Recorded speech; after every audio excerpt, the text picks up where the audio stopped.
কথায় আছে না যে বিয়ে যে কত মজা, খালি খাওন আর খাওন। আর আমি সেটার পরিপ্রেক্ষে আমি বলছি যে ঘর চেঞ্জ করা যে কত মজা, খালি আওলাও আর গুছাও, গুছাও আর আওলাও।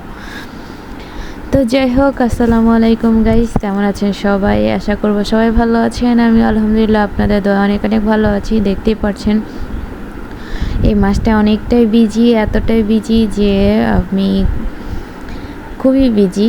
যাই হোক, এখন দেখতে পাচ্ছেন ঘরে যা মাল জিনিস আছে সব আমি গুছিয়ে গুছিয়ে রেডি করে রাখছি, যাতে যেদিন গাড়ি আসবে সেদিন যাতে কোনো রকমের কোনো সমস্যা না হয়, প্রবলেম না হয়। তো এদিকে আমি বেবির জন্য সকালে নাস্তাটা রেডি করে নিচ্ছি। তো ঘুম থেকে উঠে বলছে যে ও আজকে নুডলস খাবে, অন্য কিছু খাবে না। তো সেজন্য আমি নুডলসটা রান্না করে দেবো। তো আমি ভাবলাম আমি আর এক্সট্রা কি নাস্তা তৈরি করব আমার জন্য, আমিও নুডলস রেডি করে নিলাম আমার জন্য। তো ওর জন্য যেহেতু ঝাল ছাড়া তৈরি করতে হবে, তাই আমি আলাদা আলাদাই রান্না করব। আর ওর জন্য ওর নুডলসই রান্না করব, আর আমার জন্য এক্সট্রা নুডলস রান্না করব আলাদা। তো বেবিদের যে নুডলসটা সেটাই আমি রান্না করে নিব এখানে। তো আমি ফার্স্টে এই নুডলসটা সেদ্ধ করে নিচ্ছি। সেদ্ধ করে আমি ঝাল ছাড়া, একদম মরিচ ছাড়া, শুধু সামান্য একটু পরিমাণে নুডলসের মশলা দিয়ে আমি নুডলসটা রান্না করে দিয়েছি। আর এখানে আমার নুডলসটা রেডি করছি। তো যাই হোক, নুডলস রেডি করতে করতে দুপুরের রান্না বাড়া সব কিছু রেডি করে নিব।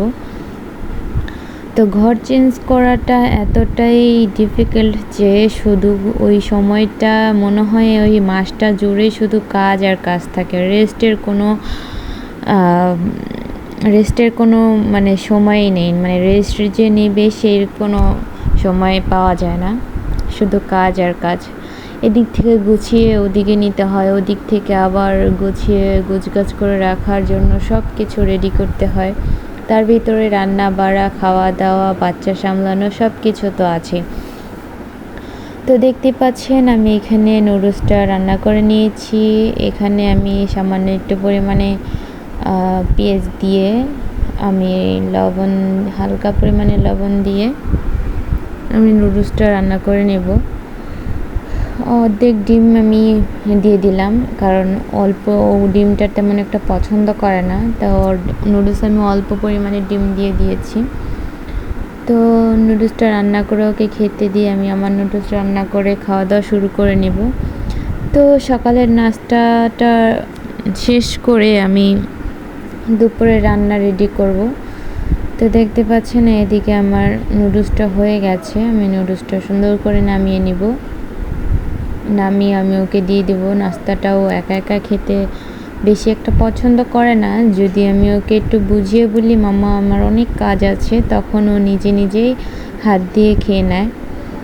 তো জিনিসটা বোঝার জন্য আমার আর কি বেশি একটু সুবিধা হয়। তো যাই হোক, এখানে আমার নুডলসটা আমি রেডি করে নিয়েছি।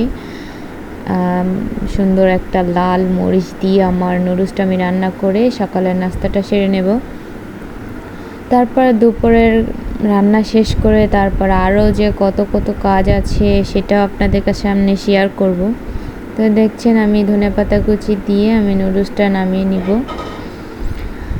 তো আমার নুডলসটা একদমই হয়ে গেছে। এখানে আমি চুলার আঁচটা একদম লো আঁচে দিয়ে রেখেছিলাম, নাহলে নুডলসটা পুড়ে যাবে। তো এদিকে আমি খাওয়া দাওয়া করে নাস্তা খেয়ে আমি এখানে দুপুরের জন্য কচু শাক রান্না করছি। আমি ভাত রান্না করে নিয়েছি, ডাল রান্না করে নিয়েছি, আর বেবির জন্য মাছ রান্না করে নিয়েছি। তো ফাইনালি লাস্ট আমার কচু শাক রান্না বাকি ছিল, ভাবলাম এটা একটু শেয়ার করি। ওগুলো আমি অফ ক্যামেরায় আমি তৈরি করে নিয়েছি, কারণ এত লং ভিডিও দিলে আপনারা আবার দেখতে চাইবেন না পুরো ভিডিওটা। এই জন্য ওগুলো আমি অফ ক্যামেরায় রান্না করে নিয়েছি। এখন আমি শুধু কচু শাকটা রান্না করে নিচ্ছি।